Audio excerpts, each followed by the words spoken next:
So hey there fellow YouTubers, it's Frank Bush here again. In today's video I'm just going to do a quick one off here where I'm going to show how I deal with the vacuum sealing of my containers when it comes to storing things like seeds and nuts and those types of things long term. Now there's lots of videos out there where they show dry canning, which is typically what you'd call this, and they use oven and they do different types of processes. To me, I tend to stay away from a lot of those types of things. I like to keep it simple. And I wanted to show a way where there is no electricity involved in this setup. So I have a 2-in-1 brake bleeder and vacuum pump.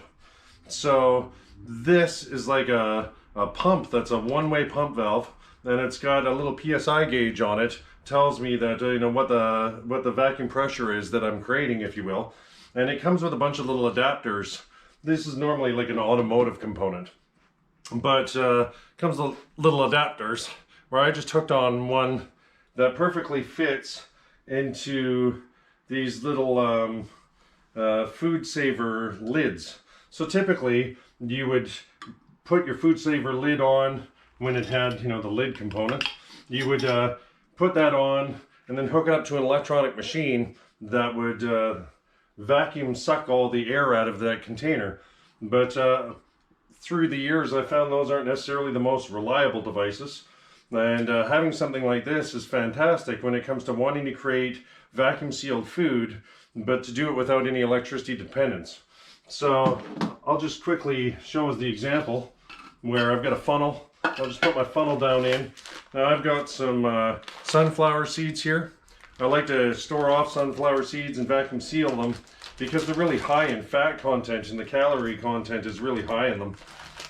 So I find them, good when it comes to any type of storage of foods for kind of long-term self-reliance, that kind of thing, grid down, long-term pantry stores. Having fats, proteins, and carbs are really the critical components to kind of keep you going through time. So having high levels of fats and proteins, let me see, I'll just rust out the glasses here because I'm getting old, but for 1/3 of a cup of these sunflower seeds, there's 330 calories in them and 42% fat content. So out of every 50 grams of food, there's 27 grams of fat that sit in these. So they're really, really high in fat. There's a decent protein level as well, sitting at about 10 grams out of every 50 grams. So when it comes to fats and proteins, which, are good items to have during extended grid down and, fit hits the shan kind of realities, if you will, having foods like this to me are worth having in your pantry. So I'll just simply dump that in.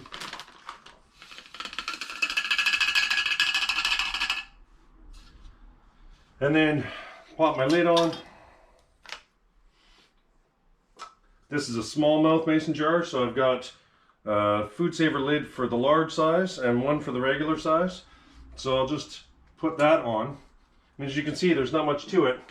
Now when it comes to this brake bleeder pump, if you will, I'll take the tip of it, I'll stick that right into the Foodsaver top and just kind of hold it there. And then I'll just pump it. I'll show a close-up of this gauge here in a second, but I want to pump it up. Now this gauge will go up to, let me see here, goes up to 35, I think it is. Normally when you get up to around 15, almost every bit of air is out. But what I tend to do, because these gauges, the metering themselves, can end up going faulty on them over time, is I'll just keep pumping it until I see that the little gauge in there, until it really isn't going any further.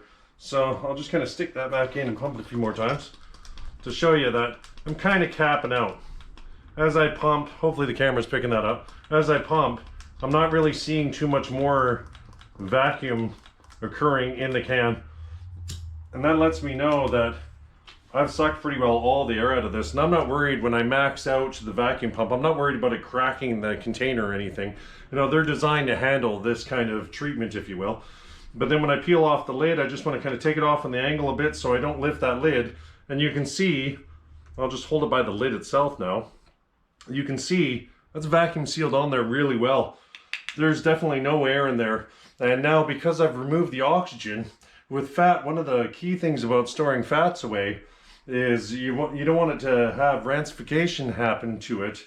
And that's where oxygen interacts with the fat and causes the fat chemicals to break down, changes the flavor, makes it toxic, all that kind of bad stuff. By removing all the oxygen out of the container, it really helps ensure that the fats that exist in here won't go rancid nearly as long. I should be able to eat this, within reason in 5-10 years down the road if it's left sealed and the seal holds, and still have it where it hasn't gone bad on me. And just to give you an idea of how good that seal is, hopefully I'll move my glasses so I don't sit on them. You can see that was a good vacuum seal. It gave a good noise. Now when you open any of your canned foods, I'll just reseal that again. When you open any of your canned foods, if you don't hear that kind of seal releasing its pressure, you got to be concerned about the food that's inside it. Generally speaking, you want to have really good vacuum pressure. Something's gotten set on the lid. And normally that's one of the good parts about dry canning in this way, is typically speaking, I can open this up, take some items out of it, reseal it again. I'll try to get a good angle so that the camera sees. I know it's kind of bouncing around a bit, but such is life. And I'll just keep pumping it until I see that it kind of maxes out. Yeah, I'm kind of hitting the max now where it's not really going any further. And that's good. Right now I'm sitting at about, I think that says, let me see. Let me get my glasses. I hate getting old.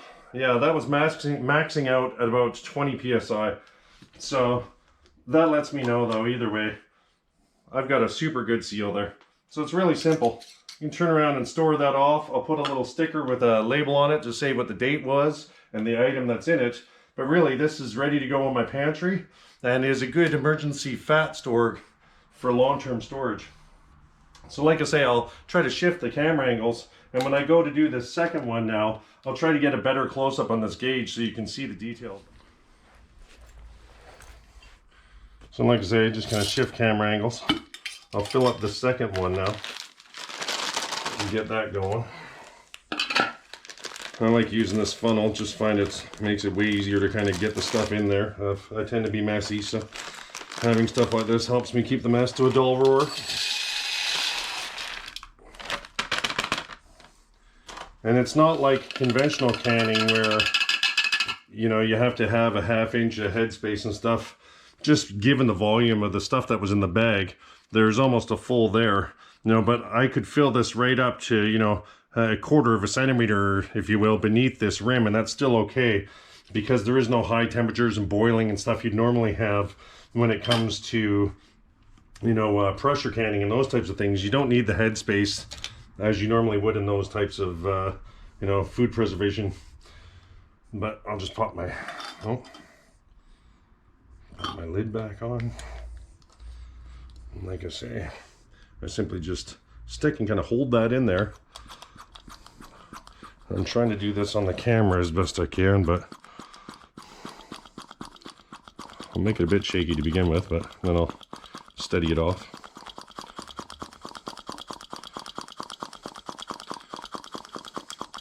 And that's just what I've found over the years of having things like this where these little gauges could potentially go out of whack. The best thing you can do is just keep pumping it until you see that the needle's not moving anymore and it's maxing out. And that just kind of lets you know. So hopefully I can get this in on a good camera angle. It shows you I'm sitting at close to about 20 psi. So that's normally 99.99% of all the air will be released out of this container.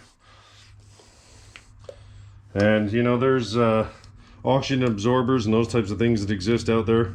You could put one in. I wouldn't see real purpose of it because it's already vacuum sealed, but those things, if you're doing large scale food preservation and you're wanting to store off pantry goods, like I say, it's just that simple for 2.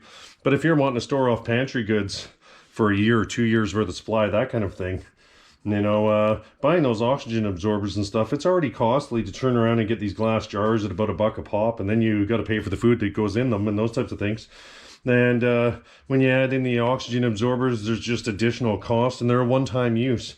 Now, don't get me wrong, there is a place to use oxygen absorbers, I do believe, that if I wasn't using mason jars like this, where it's got the reusable kind of top onto it, then it was more like, you know, I had a spaghetti jar or something that I bought from the grocery store, and it had a seal on the top, but I couldn't vacuum seal it and stuff like I've just done here. You know, they're designed differently than that. I would see using an oxygen absorber in one of those if I was desperate for glass containers instead of having the mason jars, and wanted to still get the air out. But having the luxury of having a good supply of these mason jars, and it is a luxury in this day and age, believe me, the demand is pretty through the roof. But having the luxury of having these allows it where, like I said, I can use this brake bleeder pump and not have the overhead of having any of the oxygen absorbers and those types of things. I could still throw them in. I don't think they'd serve much purpose, but it could still be done. But I can use this, like I say, the handiest part about it is the fact that I can easily turn around and, like I say, there's good seals on them. Oh, you could hear the suck, if you will. But I could easily turn around, take out a small handful for what I needed, and reseal them, and do that multiple times to help ensure that the freshness of my foods, you know, in a lot of ways, if you use an oxygen absorber or something like that, once you crack that, unless you throw in another oxygen absorber into the container, you've kind of committed to using the entire container's worth of goods to, you know, whatever shelf life it would have after it's been exposed to the air. Whereas having this brake bleeder pump really quickly and easily allows me to take items out of my dry goods stores and then reseal them and put them back away and know that I haven't compromised the long-term shelf storage capabilities of that food. So like I said, it was a short video. There is a bunch of other videos I want to be putting up over the near future. I've been really busy in my life as of late, so finding time to do a lot of videos just hasn't been available. But it is in the pipe to do. I've got many other videos. I talked about it in the Father's Day video I put out of some of the future projects I have coming. But like I said, I just wanted to stop and do a quick, you know, show of a good way to store off dry goods. You could store rice, beans, any of that kind of thing in this type of manner. And all you're doing is really ensuring that the shelf life of them goes and goes and goes, right? So I'll cut it here, but if you enjoy this type of content, please like, share, and subscribe. And thanks for watching. Cheers.